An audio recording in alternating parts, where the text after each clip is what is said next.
সংযুক্ত আরব আমিরাতের শীর্ষ শিক্ষাবিদ এবং দেশটির নেতৃত্বের ঘনিষ্ঠ হিসেবে পরিচিত আব্দুল খালেক আবদুল্লাহ বলেছেন, এখন সময় এসেছে সংযুক্ত আরব আমিরাতে থাকা মার্কিন ঘাঁটিগুলো বন্ধ করার বিষয়ে বিবেচনা করার।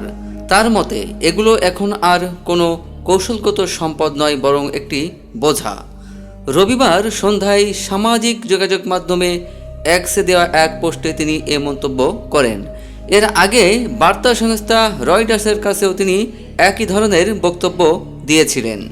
আব্দুল খালেক আবদুল্লাহ লেখেন, সংযুক্ত আরব আমিরাতের এখন আর নিজেদের রক্ষার জন্য আমেরিকাকে প্রয়োজন নেই। ইরানের আগ্রাসনের সময় দেশটি প্রমাণ করেছে যে তারা নিজেদের রক্ষার সক্ষমতা রাখে।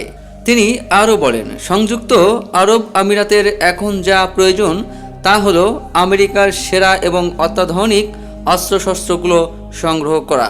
তাই মার্কিন ঘাঁটিগুলো বন্ধ করার বিষয়ে চিন্তা করার সময় এসেছে, কারণ এগুলো এখন আর কৌশলগত সম্পদ নয়, বরং একটি বোঝা। উল্লেখ্য, কাউন্সিল অন ফরেন রিলেশনসের তথ্য অনুযায়ী মধ্যপ্রাচ্য জুড়ে যুক্তরাষ্ট্রের অন্তত 19টি ঘাঁটি রয়েছে, যার মধ্যে 8টিকে স্থায়ী হিসেবে বিবেচনা করা হয়।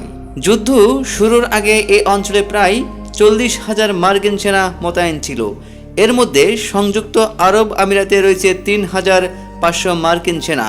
এছাড়া দেশটিতে আল দাফরা বিমান ঘাঁটি রয়েছে, যা যুক্তরাষ্ট্র, ফ্রান্স ও আমিরাত যৌথভাবে ব্যবহার করে। গত 28 ফেব্রুয়ারি ইরান ও ইসরায়েল যুক্তরাষ্ট্র যুদ্ধ শুরুর পর থেকে আমিরাত ভয়াবহ পরিস্থিতির সম্মুখীন হয়েছে। ইরান কেবল ইসরায়েল নয়, উপসাগরীয় দেশগুলোকে লক্ষ্যবস্তু করেছে। বিশেষ করে আমিরাত এই যুদ্ধের প্রভাবে মারাত্মক ক্ষতিগ্রস্ত হয়েছে। মার্চ মাস পর্যন্ত তেহরান আমিরাতের ওপর 398টি ব্যালিস্টিক ক্ষেপণাস্ত্র, 1,872টি ড্রোন এবং 15টি ক্রুজ ক্ষেপণাস্ত্র নিক্ষেপ করেছে।